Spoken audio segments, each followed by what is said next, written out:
Hyderabad local body MLC voting కు BRS దూరంగా ఉండాలని ఆ పార్టీ నిర్ణయించింది. ఓటింగ్ బాయ్కట్ చేస్తున్నట్లు కేటీఆర్ ప్రకటించారు. మొత్తం 110 ఓట్లలో 49 ఓట్లతో మజ్లిస్ పార్టీ మెజారిటీలో ఉంది. బీఆర్ఎస్ బాయ్కట్ తో మొత్తం ఓట్ల సంఖ్య తగ్గనుంది. సొంత బలంతోనే మజ్లిస్ గెలిచే ఛాన్స్ ఉంది. ఇక 22 ఓట్లున్న బీజేపీ అభ్యర్థిని నిలబెట్టింది. అయితే ఓట్లు చీల్చే ప్రయత్నం బీజేపీ చేస్తోంది. సెక్యులర్, నాన్ సెక్యులర్ మధ్య పోటీ అని కార్పొరేటర్లు ఆలోచించి ఓటేయాలని ఇప్పటికే బీజేపీ పిలుపునిచ్చింది. ఇక ఇదే విషయంపై మరిన్ని డీటెయిల్స్ సత్యం లైవ్ లో అందిస్తారు. సత్యం, హైదరాబాద్ స్థానిక సంస్థల ఎమ్మెల్సీ ఎన్నికకు బీఆర్ఎస్ దూరం ఉన్నట్లు తెలుస్తుంది. అప్డేట్స్ ఏంటి? ఇక ఇదే విషయంపై మరింత సమాచారం సత్యం అందిస్తారు. సత్యం, హైదరాబాద్ స్థానిక సంస్థల ఎమ్మెల్సీ ఎన్నికకు బీఆర్ఎస్ దూరం ఉన్నట్లు తెలుస్తుంది. అప్డేట్స్ ఏంటి? హైదరాబాద్ ఎమ్మెల్సీ స్థానిక సంస్థల ఎమ్మెల్సీ ఎన్నికకు బీఆర్ఎస్ పార్టీ దూరంగా ఉంటామని ప్రకటన చేసింది. ఇక తమ కార్పొరేటర్లు ఎన్నికల్లో పాల్గొనకుండా విప్పు జారీ చేస్తామని బీఆర్ఎస్ ప్రకటన చేయడంతో ఇక ఈ నెల 23న జరిగే హైదరాబాద్ స్థానిక సంస్థల ఎమ్మెల్సీ ఎన్నికల్లో కేవలం బీజేపీ, అదేవిధంగా మజ్లిస్, కాంగ్రెస్ పార్టీ ఓటర్లు పాల్గొనడానికి అవకాశం ఉంది. అయితే ఇప్పటివరకు ఈ పోలింగ్ ఓటర్ల సంఖ్య ఒకసారి గమనిస్తే ఇప్పటివరకు టోటల్గా 110 మంది ఓటర్లు ఈ పోలింగ్లో పాల్గొంటారు. పార్టీల వారీగా మజ్లిస్కి అత్యధికంగా 49 మంది పోలింగ్లో పాల్గొనడానికి అవకాశం ఉంది. మజ్లిస్ కార్పొరేటర్లు, ఎమ్మెల్యేలు, ఎమ్మెల్సీలతో కలిపి మొత్తం 49 మంది ఓటర్లు ఉన్నారు. ఇక బీజేపీకి కేవలం 22 మంది ఓటర్లు మాత్రమే హైదరాబాద్ జిల్లాలో ఉన్నారు. ఇక కాంగ్రెస్ పార్టీకి 14 మంది ఓటర్లు ఉన్నారు. ఇక అందరూ కలిస్తే అంటే బీఆర్ఎస్ పార్టీ దూరంగా ఉంటే బీఆర్ఎస్ పార్టీకి 25 మంది ఓటర్లు ఉన్నారు. వారు ఓటింగ్కు దూరంగా ఉంటే మొత్తం 85 మంది ఓటర్లు ఈ నెల 23న జరిగే హైదరాబాద్ ఎమ్మెల్సీ పోలింగ్లో పాల్గొంటారు.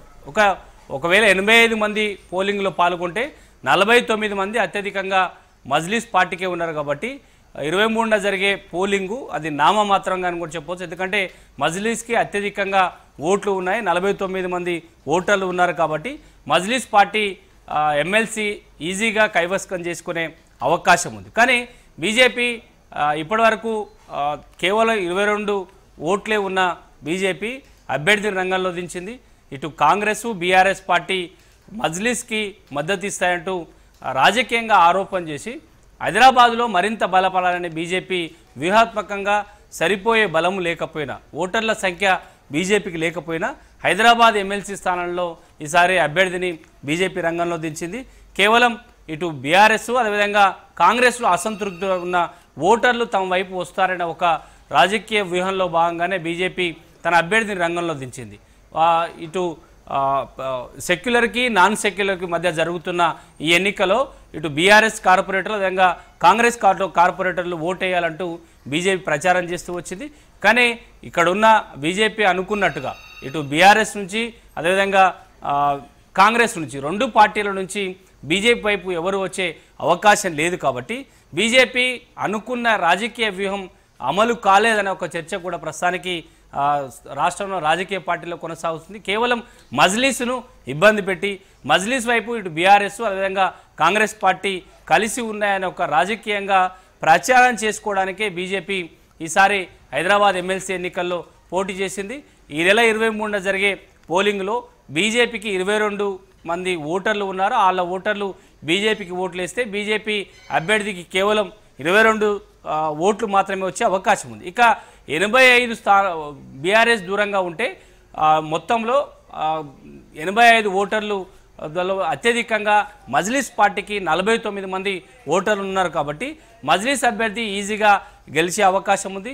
పోటీ లేకుండానే ఈ నెల 23న జరిగే పోలింగ్లో మజ్లిస్ పార్టీ గెలిచే అవకాశం ఉంది. ఇక కాంగ్రెస్ పార్టీ ఇప్పటివరకు పోలింగ్లో పాల్గొంటుందా లేదా అని మాత్రం ఇంకా క్లారిటీగానే ఎలాంటి ప్రకటన చేయలేదు. మజ్లిస్ విషయంలో కాంగ్రెస్ పార్టీ చాలా స్పష్టంగా ప్రకటన చేస్తుంది. అంశాలను బట్టి మజ్లిస్ పార్టీతో తమకు మద్దతు ఉంటుంది. కానీ తాము ఇప్పటివరకు కంటిన్యూగా తమ మిత్రపక్షమని కానీ లేదంటే మజ్లిస్కు తమ మద్దతు ప్రకటిస్తామని కాంగ్రెస్ పార్టీ ఇప్పటివరకు ఎక్కడ ప్రకటన చేయలేదు. ఆ పీసీసీ ప్రెసిడెంట్ మహేష్ కుమార్ గౌడ్ కూడా అంశాల వారీగా మజ్లిస్కు తాము మద్దతు ఇస్తాం, మాత్రం మిత్రపక్షమని ఇప్పటివరకు ఎక్కడ అధికారికంగా ప్రకటించలేదు. కానీ ఈ నెల 23న అంటే మరో 3 రోజుల్లో జరగబోయే హైదరాబాద్ స్థానిక సంస్థల ఎన్నికల్లో అభ్యర్థి ఎవరు గెలుస్తారన్నది దాదాపుగా క్లియర్ అయిందని చెప్పొచ్చు. మెజారిటీ ఓటర్లు ఉన్న అంటే బీఆర్ఎస్ పార్టీ పోలింగ్కు దూరంగా ఉంటుంది కాబట్టి 85 ఓటర్లలో అత్యధికంగా 49 ఓటర్లు ఉన్న మజ్లీస్ అభ్యర్థి గెలిచే అవకాశం ఉంది. బీజేపీ అనుకున్నట్టుగా అంటే బీఆర్ఎస్ దూరంగా ఉంది కాబట్టి కాంగ్రెస్ మజ్లీస్కు మద్దతు ఇస్తున్న ఒక రాజకీయ ప్రచారం చేసుకోవడానికి మాత్రమే బీజేపీ ఈసారి ఎమ్మెల్సీ ఎన్నికలు హైదరాబాద్ ఎమ్మెల్సీ ఎన్నికల్లో అభ్యర్థిని రంగంలో పెట్టింది.